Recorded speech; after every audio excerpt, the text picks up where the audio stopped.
Prasidėjus viduramžiams daugelis senovės laikų miestų buvo apgriauti ir nusiaubti. Barbarų tarpusavio karai, badmečiai ankstyvaisiais viduramžiais neleido plėstis ir plisti miestams.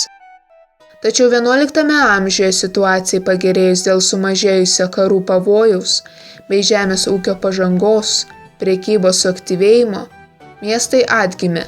Sparčiai pradėjo kurtis ir nauji. Vyko urbanizacijos procesas. Iki XIV amžiaus įsikūrė tūkstančiai naujų miestų Europoje, kurie tapo svarbiomis prekybos ir amatų vietomis. Miestai dažnai išaugdavo iš vietovių šalia upių perkėlų, jūrų uostų, patogiose kelių sankirtose, kur vykdavo intensyvi prekyba.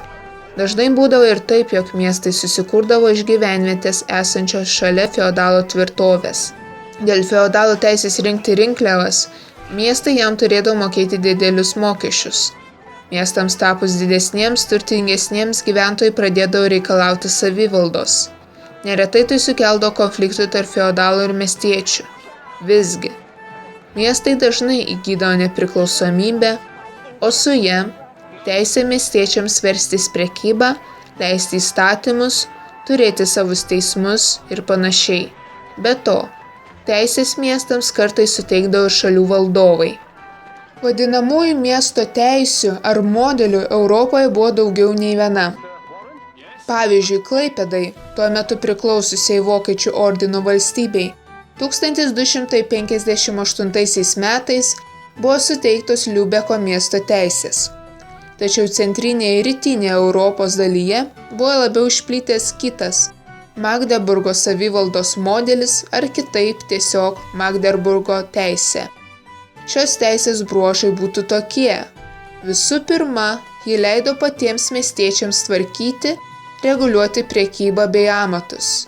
Taip pat ji leido steigti atskirą miestiečių teismą ir turėti atskirą miesto tarybą, sprendžiančią svarbius miesto klausimus. Miesto tarybos rinkdavosi rotušėje, į kurią dažniausiai patekdavo įtakingi ir nuosavybės mieste turintys asmenys. Vienas iš jų tarpo dažnai tapdavo ir burmistru, kitaip miesto meru. Taigi apibendrinant galima teigti, jog brandžiaisiais viduramžiais išsiplėtė Europos miestų tinklas. Miestai kartu su savivaldos teisėmis tokiomis kaip Magdeburgo žmonėms suteikdavo veikimo laisvę. Ne veltui tokiuose miestuose savo vietos ieškodavo pabėgę nuo feodalų baudžiauninkai.